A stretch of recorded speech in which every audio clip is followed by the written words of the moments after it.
Ladies and gentlemen, welcome back once again to the True Life Podcast. It's a beautiful morning. The birds are singing, the sun is shining, and we are here with the one and only Norman Bacal, who's written a fantastic book called Take Charge. I think it's important to point out some things about Norman. Not only is he a great man, but he's an author, a speaker, a consultant, an entertainment attorney, and much more.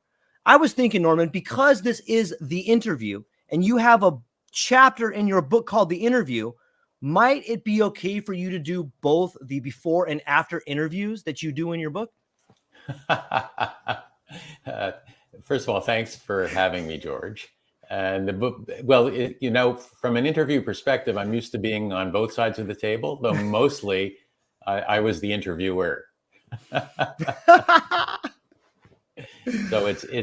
I'd like to say it's strange for me to be on the other side of the table, but I've been doing enough podcasts to get the hang of it, and ultimately, and this is the point I make in the book, is it's all about storytelling. It is more than anything else. Yeah, it's a fascinating way to get to learn about people, and I like the point that you make in the book about storytelling. It's something that's been in our history forever. If you look at the Homeric verses, or if your parents read to you when you were little, this idea of the story is something that really makes people attached to you and really gets people to understand who you are. So is there a story about how you began to write this book, or what inspired this book?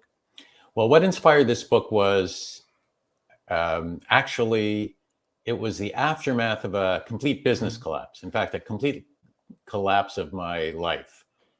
I began my career as a young lawyer in Montreal. I moved to Toronto in 1989, and I spent my professional career doing all kinds of things I never could have imagined. So I thought I was going to be a tax lawyer, but I never thought I'd end up working on the creative side of the film industry.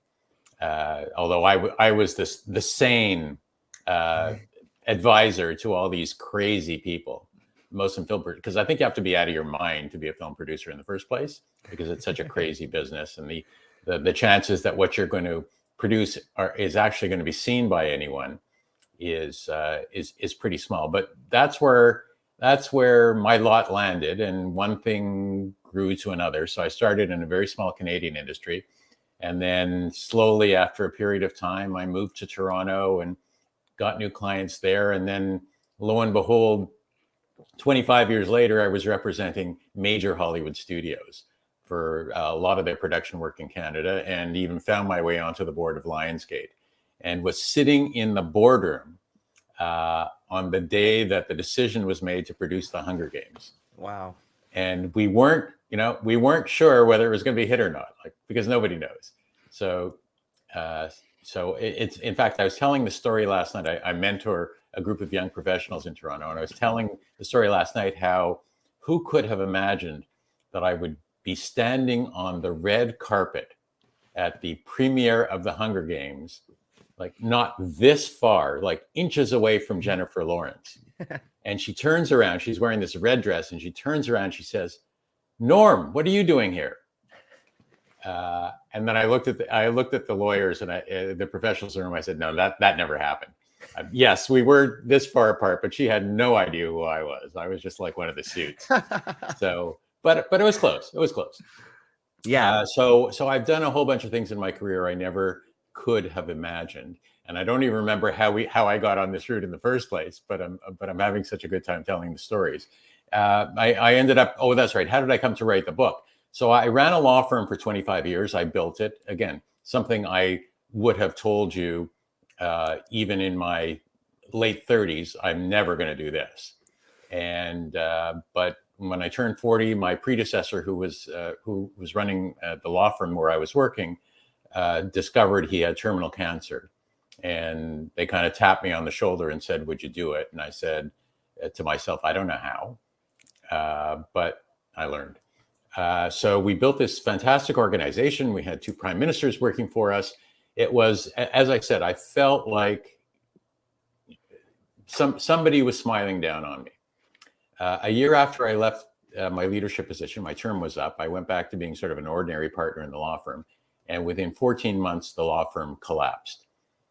It was the Canadian press reported it as the greatest failure in Canadian law firm history.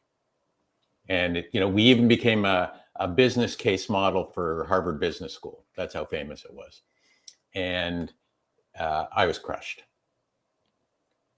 And it was my wife who came up to me about 5 months later and she said, listen, you're a very angry person. And I suppose that made some sense because what I'd spent 25 years in building was gone.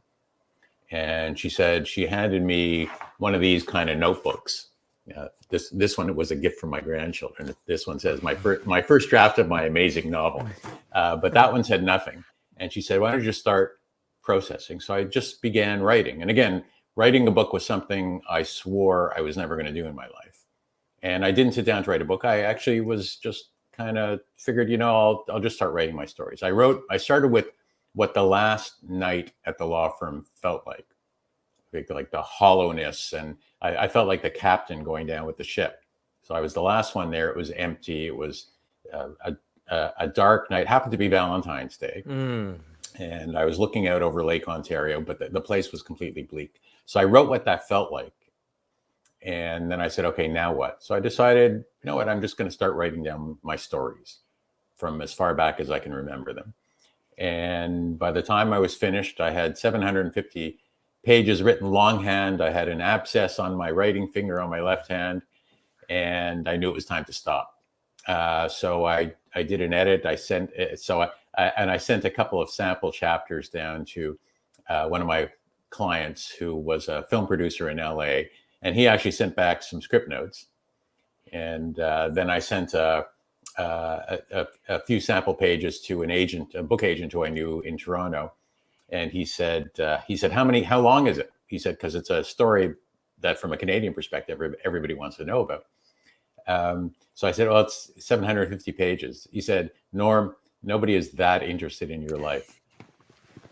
Call me back when it's under 300 pages, which eventually I did. But what happened was slowly but surely, I transformed. So it became a book about, part one was a case study on how I went from being a student to a successful attorney. And part two of the book was, at least from my perspective, how you build an organization. And not just a law firm, but any organization, what goes into it and what are the things you need to think about. And part three was intended to show just how fragile most organizations are and the things that can drive them apart so easily. And it was published. It became a Canadian bestseller very quickly. And then I spent 5 years lecturing, a lot of it on university campuses. And I'd go to I'd show up at the universities and in front of at the auditorium in the front, and I'd see all these, and I'll put them kids because I'm getting to be an old guy now. But I'm seeing all these kids, and I'd get up there, and my gut instinct reaction was, and this is how I started every speech: I used to be you. How did I get to be me? And that would be the theme of my campus speeches. And after I'd given that speech for about 4 years, I said, you know what? I think there's a book in this. So I decided to pretty much write down, some of the key lessons I learned that took me from university to partnership in a professional firm. And they were only the lessons that nobody teaches. So you come out of university, and of course, you don't know anything about what's going on in the world. You get into the world, unless you're lucky, there's nobody to show you the ropes. So I said, okay, this is going to be a show you the ropes book of how you go from know-nothing student to successful professional. And that's what got me going. And that I felt was a part of my give back to profession and a business world that were so gracious to me. So yeah, a very long answer to a pretty short question, actually. Well, it's a great answer. And there's a lot in there that I think is worthy of talking about just to begin us off. I'm a big fan of Joseph Campbell and myths. And it seems to me like you were presented with your own hero's journey.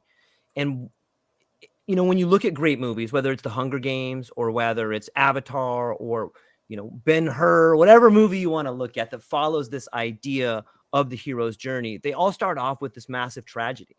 And in some ways, in some cultures, you don't get to become a leader, or you don't even get to become a man until you've gone through a tragedy and figured out why this happened to you. But more than that, what are you going to do about it?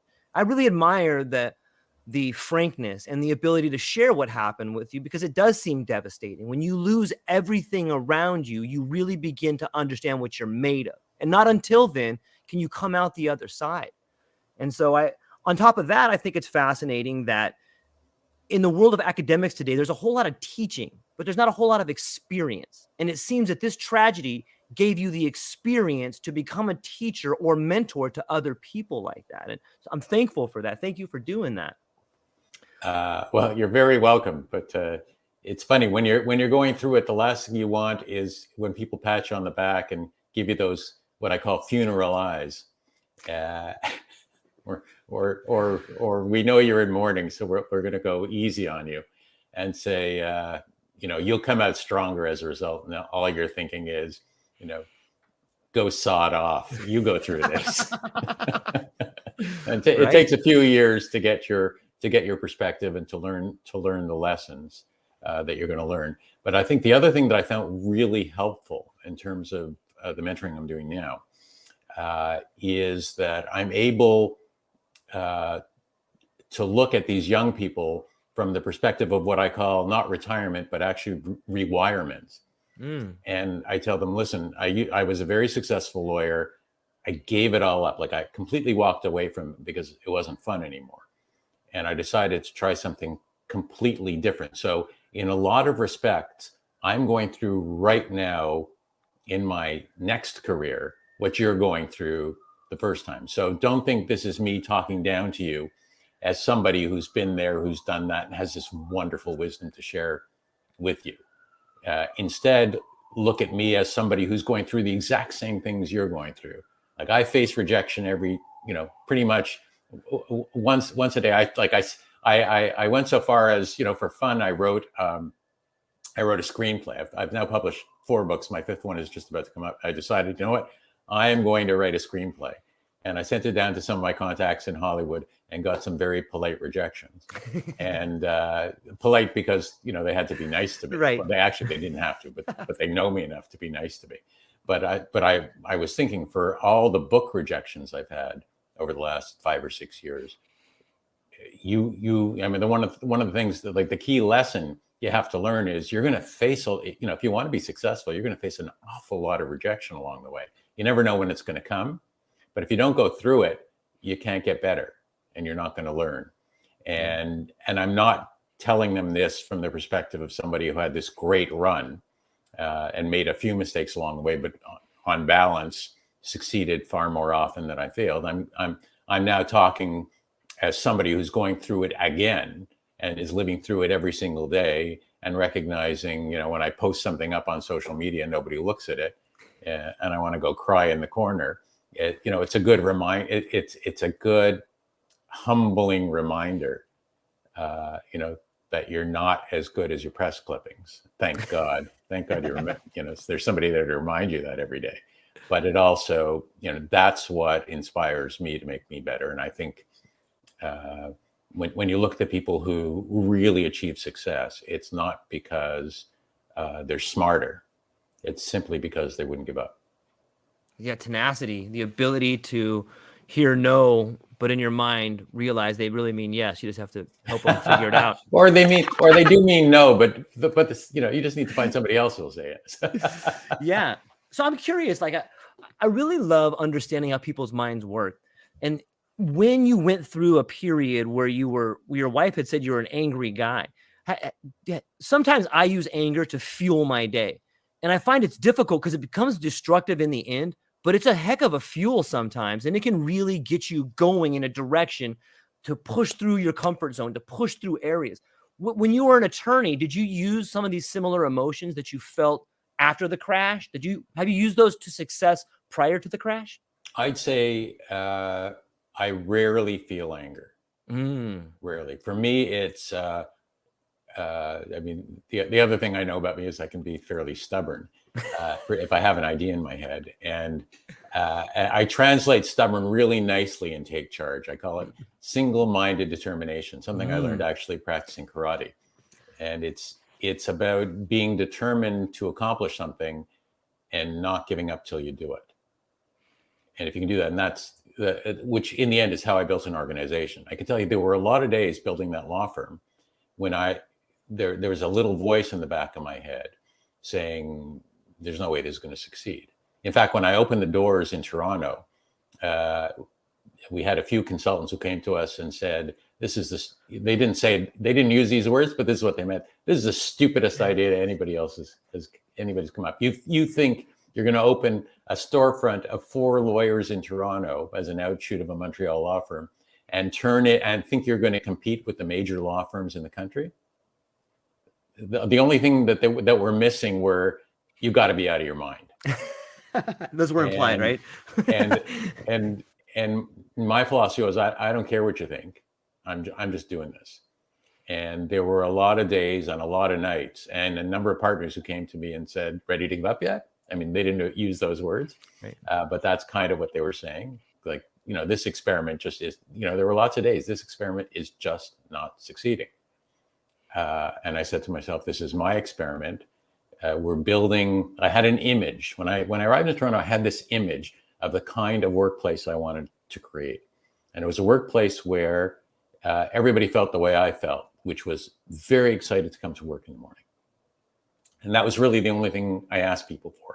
I need you to be excited. I'm going to push you to your limits. I'm going to ask you to do things you've never done or that you don't think you can do, but I think you can do them. And we'll meet and we'll talk about it. But absolute prime requirement is you've got to be excited to come into work. And if you're not, stop coming, go somewhere else. And in fact, even when I was doing recruiting, I would tell people, listen, understand one thing. If you want to earn the most possible money on the street, don't come here. I said, go to a firm that pays the most amount of money. And what you'll see though is everybody around there is unhappy, but they're earning the maximum possible. Or if that's what you want, this is not the place for you. So I'm imposing kind of what I call my tax. It was we called it the Heenan tax because that was the name of the firm. But the reality was it was a happiness tax. So we're all going to take a little less. We're going to be a little less greedy because what we're after is a quality of experience you're never going to see anywhere else. I said, and that's my that's my promise to you. And my second promise to you is you had this image or illusion of what your business life was going to be when you left school. And I'm going to let you do it however you see fit. Like whatever it is that's going to make you happy, go do it. You have I'll give you all the rope you need and all the support you need to build it out that way. And that's the kind of firm we built. So it was unique. And it's funny because, and you may ask, well, why would a firm like that collapse? But we can get that later. But so obviously those are all the lessons I try to build into Take Charge. And I'm writing the sequel. I've just finished the sequel right now. It's called Never Stop, How to Advance Your Career. And it's sort of it's Take Charge on steroids, I'd say, just in terms of the advanced skills you need to just ratchet it up one more level. But it starts with, and I talk about it in Take Charge, it starts with finding your fit. With the person you are and the place you're working need to be compatible. And so many people are so unhappy out there. And the root of their unhappiness is they're working at the wrong place. They know intrinsically they don't fit. And that's not to say that my philosophy of how to run a business is right or wrong. It was just mine. And it attracted people who believed the same way. But every once in a while, we'd hire someone who didn't believe it. They thought they did, but that's not the people they were. They were these unhappy, miserable people, or they felt they were being undervalued, or for a whole host of reasons. They realized, like within a few months of arriving, that they didn't fit in our firm. And those are the people then nobody wants to go to lunch with, nobody pays much attention to, they become more unhappy and they leave. And that's actually a good thing. So, that's why the best workplace environments are ones where not where everybody is the same, but where people are different. They bring different talents, but their core values are all the same. So you see a lot of that in my first book's called Breakdown. And in Breakdown, I really focus on cultural values. And you talked about myths before in storytelling. And I learned from Yuval Harari, who's the Israeli historian who writes a lot about this. He wrote, a lot of people don't know his name, but they all know his book, Homo Deus, Sapiens. Yeah. So I read Sapiens and I said, oh my God, this is like prehistoric. Like the tribe needs the mythology. And our mythology was, you can be really happy by earning a little less money. Like if I went out on the street and said that, people would look at me like I was insane. But everybody that came to work with me believed it, believed it to the death. And so it was, it was just one of those. It's kind of like, and I love.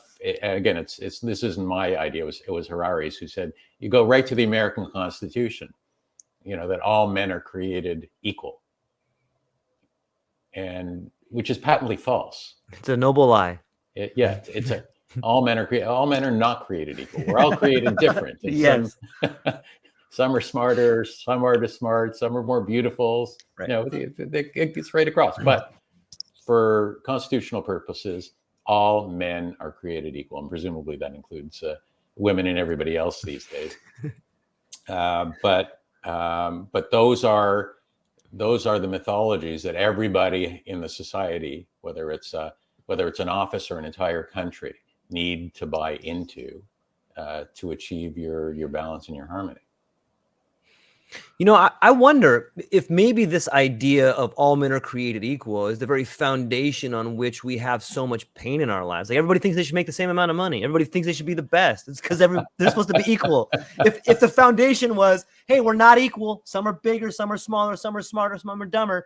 That would make things a little bit, you would think that if people were grown up on that myth, that they would begin to understand where they fit in. But I love the idea that you have found a way to bring people into an environment in which they fit. Because you're right. I work in an institution, and I'm willing to bet everybody has spent some time in a place with someone that didn't want to be there. And that person's miserable, and they make everyone miserable, and they're a liability to the company.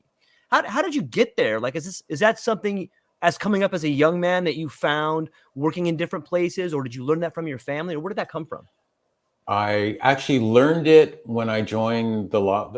I joined a very small law firm. There were, I think, 20 lawyers in Montreal. It was a small regional office. And it's funny because in Take Charge, I write all about interview skills.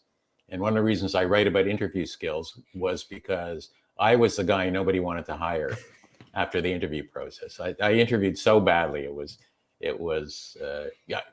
and I told this story last night to my mentor group.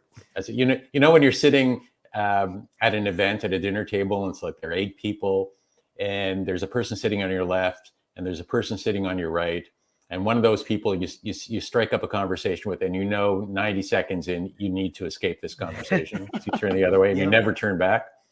All right. Well, I was that guy. All right, at the beginning of my career, I was that guy you didn't want to be sitting beside, because 60 seconds into it, I had nothing left to say, and I'd be thinking to myself, okay, what do I do next? And I'd just sit there quietly until the person oriented the other direction, and I'd get up and walk around the room so that I would to avoid the embarrassment. And again, it was my wife who taught me, because she was the best interviewer of all time. So she taught me the tricks about interviewing. She taught me the tricks about surviving those kind of awkward situations. Of course, I put them all into Take Charge in terms of and they're pretty simple secrets, be George, be the interview. When you're sitting down with someone and you're in one of these awkward situations, forget about and this gets back to our hero hero stuff. You may be the hero of your life, but you're not the hero of anybody else's life. They couldn't care less about you. So what you need to tap into is the fact that the most important people in their life is them. And so if you spend half an hour, not half an hour, but if you take the first 2 minutes and ask them questions about themselves, listen to the answers, and every answer will feed you another question, you can keep them going all night, because there's nothing anybody likes talking about more than themselves, other than the few exceptions like me.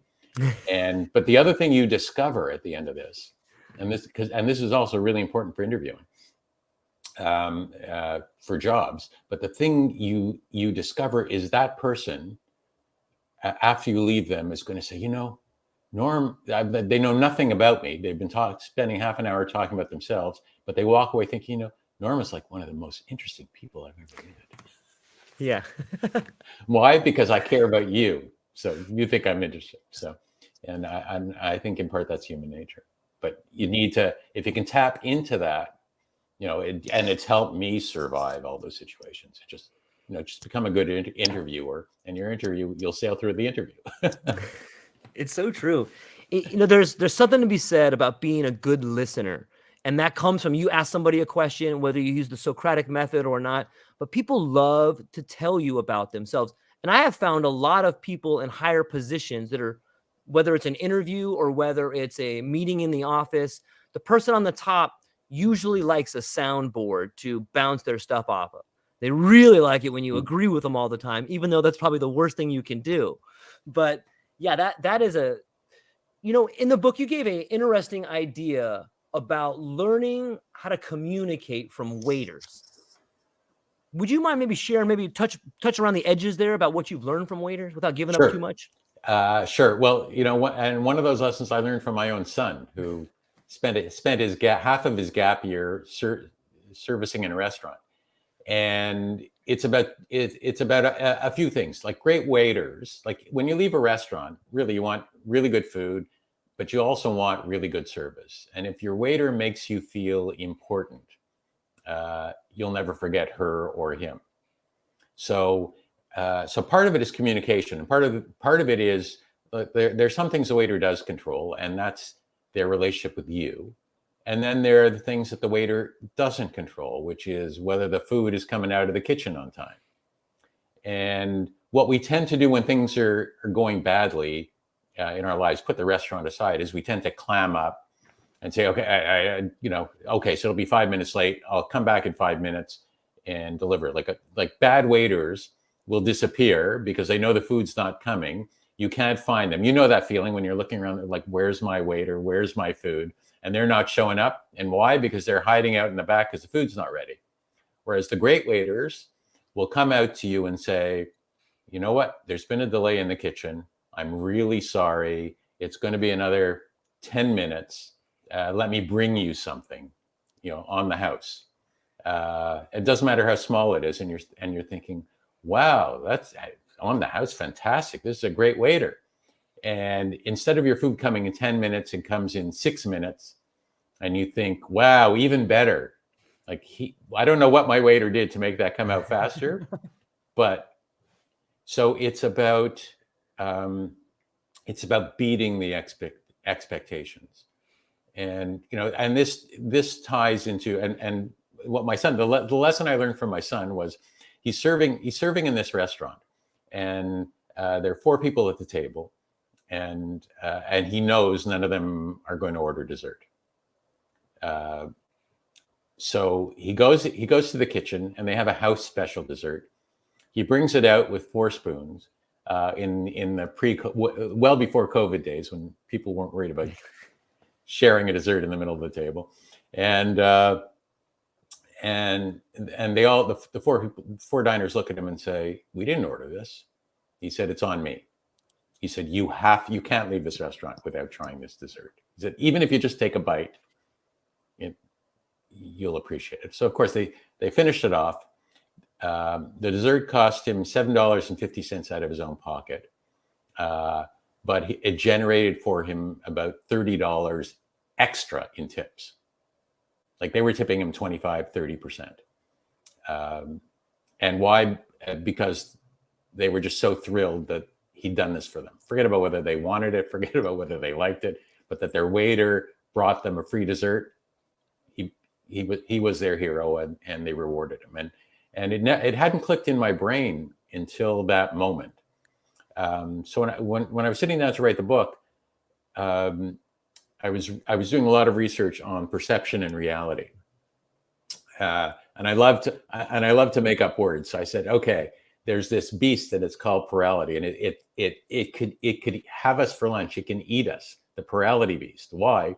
Because we all live in our own little realities that are created by our perception, but that's our world. It's got nothing. My world's got nothing to do with your world, except when we cross. So I have this reality, you have your reality, and just getting back to the, promise it in 10 minutes and deliver it in 6, you're a hero. Why? Because you've created the perception that you've worked this magic to get them their food early. But promise it to them in 10 and deliver it in 15. And they're looking at their watches, or they left the restaurant, or they're never coming back, even though you couldn't do anything about it. Or even if the food, when it comes out in 15 minutes, is the best food in the city, you've ruined it for them. So what's happened is your perception is like you've been standing at that, you've been standing screaming in the kitchen, doing everything for your table. Like you've been advocating for them. They don't know that. That's your reality. So your perception is, how hard am I working for my customer? And their perception is, you're an idiot waiter and I'm never coming back. So you have to get your head into the other person's plurality. Your reality is irrelevant. Your perception is irrelevant. All that matters is creating a perception for your client that you really care about them. You'll do anything for them. And whatever promise you make, you'll not only keep it, you'll exceed it. And it can be as simple as, and this, I put this in the professional sphere, you promise something for tomorrow at 5 p.m. and you deliver it the following morning at 9 a.m. and you spend all night working to get it done. In your book, you're a hero. I worked all night to get that done for them. In their book is, you told me 5 o'clock yesterday, you've delivered at 9 this morning, you failed. Don't tell me about how hard you work. I don't care. I sat up all night stewing over this. So you can see how my perception doesn't matter. All that matters is your reality. And I have to get my communication and my actions have to all dovetail. That's why the greatest successes in business are people who set the bar at whatever level they set it at and always exceed it. Even though it's the same level, if I'd set it up here and delivered here, same level, but you're expecting it higher, I fail. You're expecting it lower, I'm a hero. Yeah, you share some great stories in the book that really underscore the idea of under promise and over deliver. And I think a lot of people can read that and understand it, but it seems to me the people that can implement it, it may have to happen to them once or twice before they thoroughly understand how powerful it is. Before they need to have that sacrifice of, man, I stayed up all night.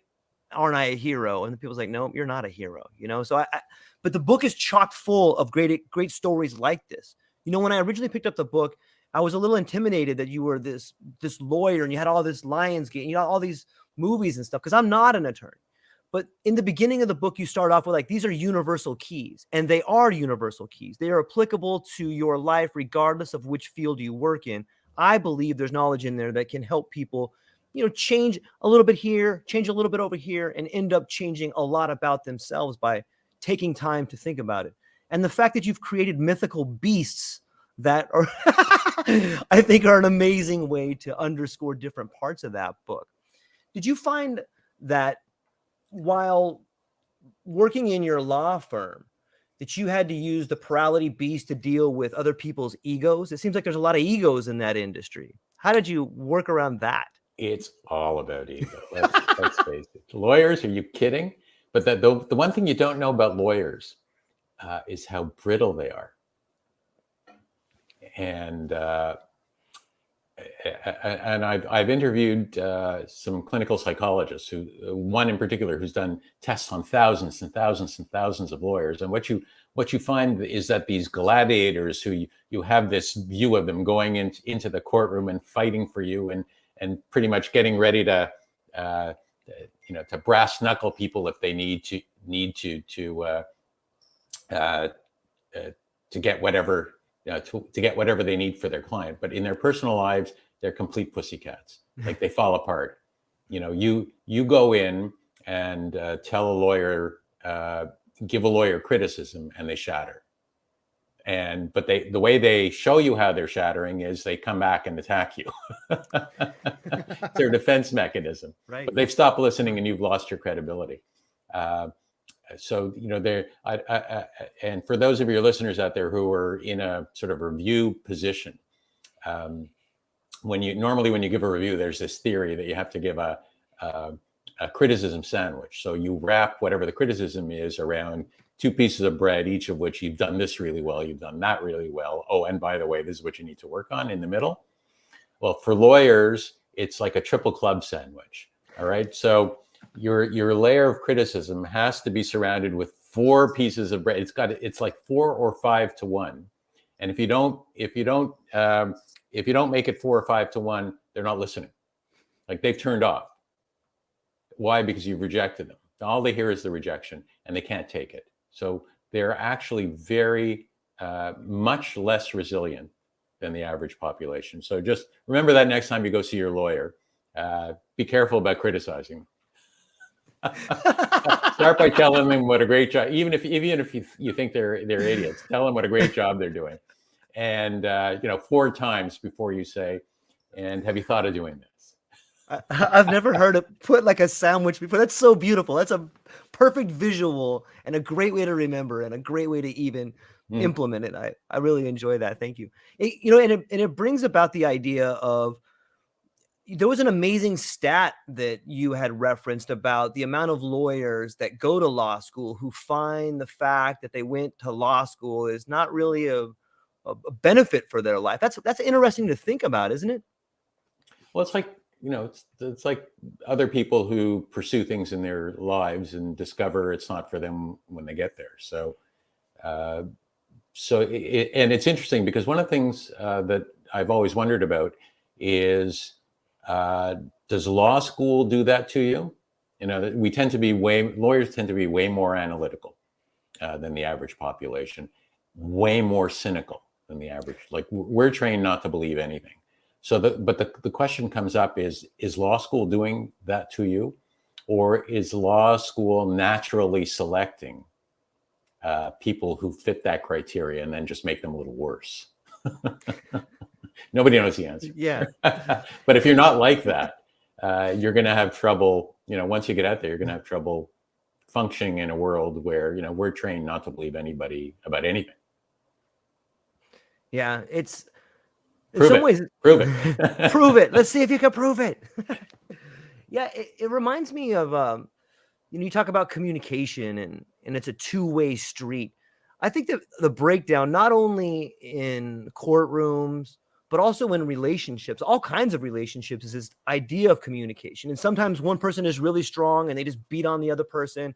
Sometimes one person may be sarcastic or cynical, so they're not getting their message across to the other person. That seems like it happens all the time in relationships, be it loving relationships or professional relationships. What's your take on how to be a great communicator? We all think, not actually all is a bit extreme, but we have this tendency to think that the power of our ideas will convince people. And what we're seeing, particularly, you don't have to look further than open your television and watch the news. What we're seeing in the world of global affairs in American politics is nobody's listening. Like they're just talking past each other.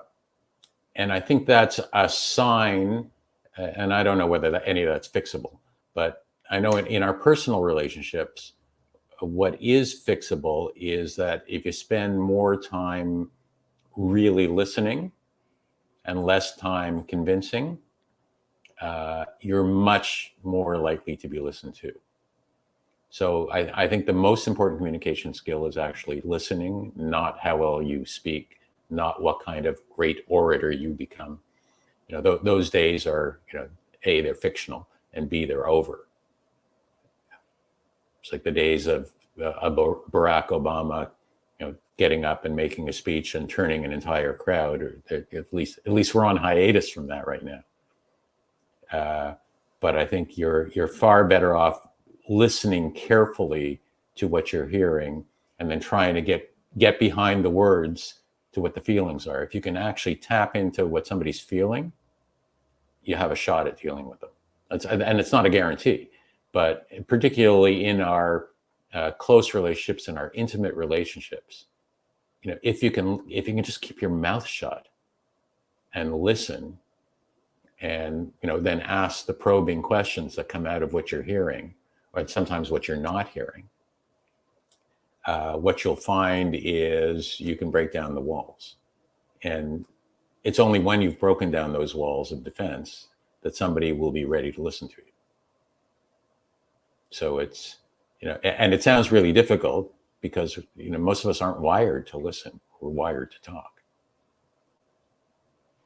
Yeah, you can't thoroughly understand what someone's saying unless you can see what they're feeling, and you can't understand what they're feeling unless you thoroughly listen to them. And something I have learned doing the podcast and trying to learn about the people I talk to is that in the beginning, we're wired to almost side monologue. Like, people talk past each other so much, and it's fascinating to do a thought experiment where you just listen. And it's amazing what people will tell you. People will tell you some pretty crazy things if you're willing to listen to them.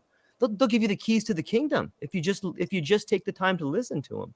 That's it. And they appreciate it. So, I learned my greatest lesson from one of my partners. I was in the managing partner job. I was in my first year, and he walked into my office. He was from a different city. He came into my office. He was on a business trip, and he came down, he sat down and started telling me the story about how this other partner in his office, who was more senior to him, was harassing him. I'm not harassing, but doing things that were making him insane.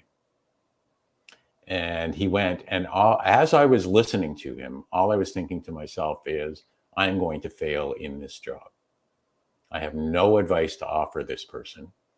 And so I sat there and I nodded, and I showed sympathy for his situation. I did not offer any advice. He left my office, and I said, maybe I should be resigning because I can't do this job. He calls me a week later and he said, Norm, I'm just calling to thank you. And I'm thinking to myself, for what? He said, I realized as I was talking to you that the only person who could solve this problem was me. He said, but you were so expert at getting me to see that. He said, and you were so smart to just let me go. He said that, it didn't happen that day, but the next day I woke up and I knew exactly what I had to do to solve my problem. You couldn't solve my problem. Only I could. And I hung up the phone, shrugged my shoulders, scratched my head, and said, oh, maybe this job is easier than I thought. It's classic.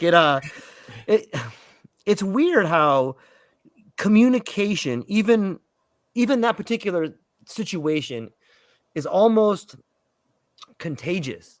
Like, even though you didn't say anything, now you come to the realization of like, wow, maybe only I can solve my problem, or maybe it just it gets back to listening like that. But I'm wondering what are your thoughts on other kinds of communication like that, whether it's just being an active listener or whether it's body language.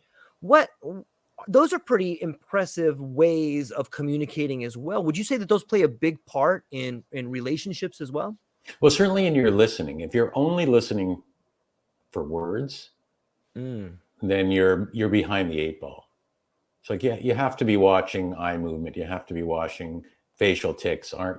You're paying attention to body language. Is the person speaking and tone of voice? Is the person speaking in an aggressive voice or in a passive voice? Or, are they slouched and looking depressed, or are they, up firm and looking like they're ready to fight?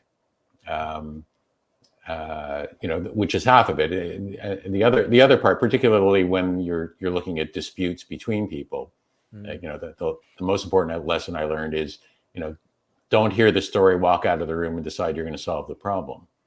You know, that's the worst thing you can do.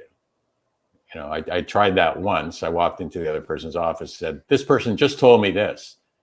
And, you know, and what I was rushed, you know, what I was met with was this wall of anger saying, well, did you know this, and this? And I think to myself, well, actually, no, I didn't know any of that. So, you know, it was also a reminder that, you know, the way to approach a second person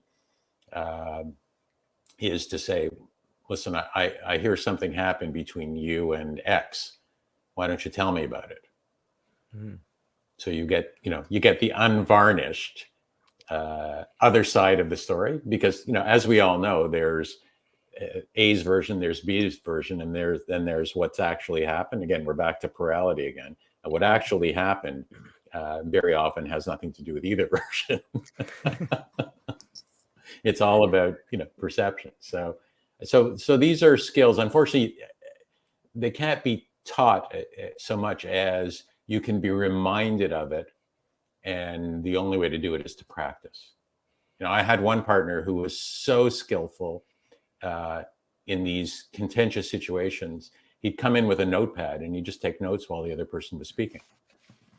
And I looked at it and I said, I could see where they're going. Well, apart from anything else, it allowed him to remember everything they said, A. But B, more important, when he started responding, and then the other person taking notes also kept him from interrupting. Mm-hmm. So when he finished, the other person, you know, would do what you normally do, which is, hey, I didn't say that. I said, you know, and he'd say, listen, I let you speak. I didn't interrupt you. You spoke for 20 minutes. I didn't interrupt once. Please show me the same courtesy. Like, how do you respond to that? You shut up. Yeah, without a doubt. You know, it reminds me, when we talk about experiences and having to go through certain experiences multiple times, it reminds me of your background in martial arts. You know, when you're going to do a new belt, or when you're preparing to move up in rank, sometimes you got to do the same kick 100 times or 1,000 times. And every time you do the kick, even though it looks like the same kick, it's the next move. It's a different kick. So every time you repeat something, it's the next move. And even when you're repeating situations in life, it's the next one. Even if it seems the same, you have to repeat it so many times before you finally get to master it, before you finally understand that the next move, even though it seems the same, is a different move. And I get a lot of that when I read Take Charge. I can see the experience that's taught in there. And I think that's the point I'm driving at, is the experience leads one to a better life. We can be taught, we can listen to so many people, but until we have our own experience, we can't make it our own. What are your thoughts on that? Well, going back to the karate analogy, just going back to the first kata they teach, like that they teach you when you're a white belt. It's funny because my grandson is there learning it right now. And you watch them do it, and they're stumbling through it the same way I stumbled through it. But even when I got my first degree black belt, I was able to do that. They make you perform that first kata. Like you're not getting your black belt until you can perform that first kata to a different level than someone who started. And what I did was, at one point in time, I went online and I watched these videos of like 6th or 7th degree black belts doing that same kata. And I watched them do it. And I was already like a 2nd degree black belt. And I looked at them and I said, oh my goodness, like there's a whole new level of performance of these really simple steps by someone who's a master.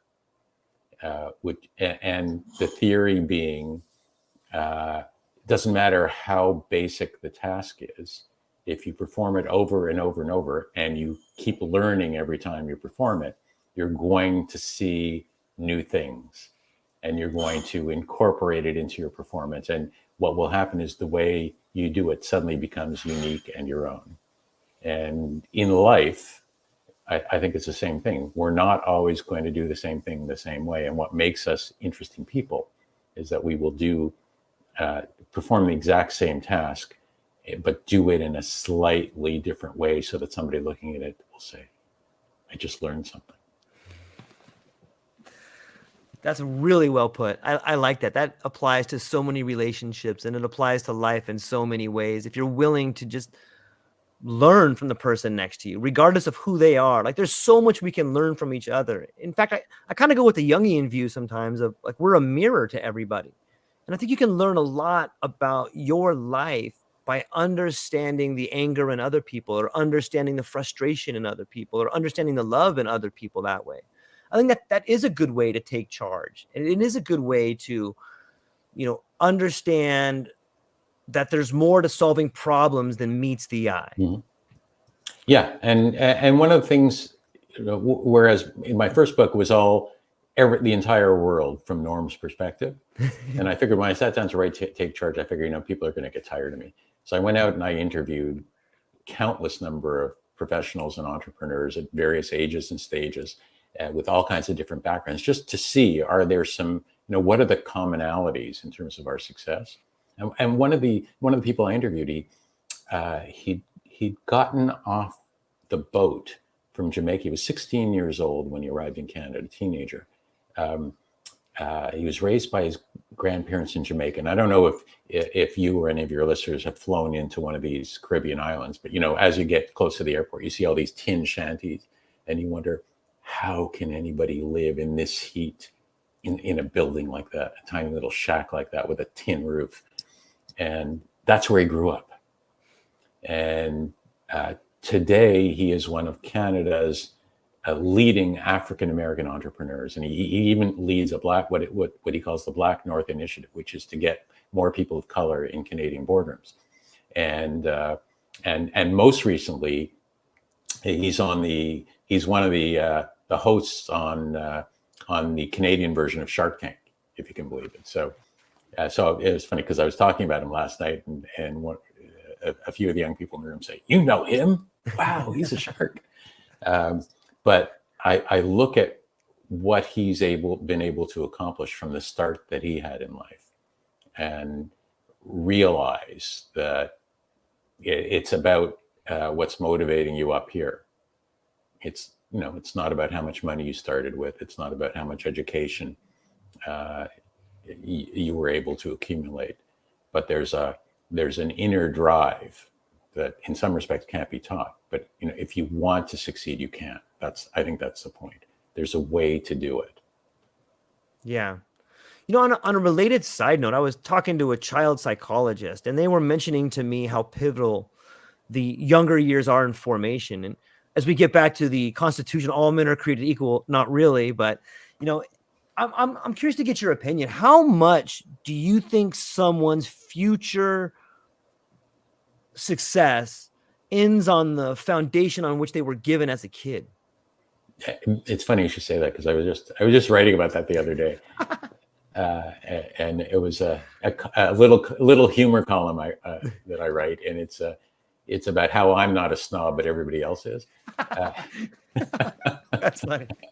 And I start with these parents who insist that their children have to attend the exact right preschool so that they can get to Harvard or Yale. Because if they miss that train at age 4, that's it. Their career, their lives are over. And you kind of wonder about, how does everybody else manage to succeed, or how did I manage to succeed without a Harvard or Yale education? It's like, what a shock. So I think what's way more important is, and not enough people do it, is to figure out what your gifts are. And they're not going to automatically reveal themselves to you. Like, you need to do all kinds of experimentation, and it may not be formal education that does it. So yeah, you can go to a public school.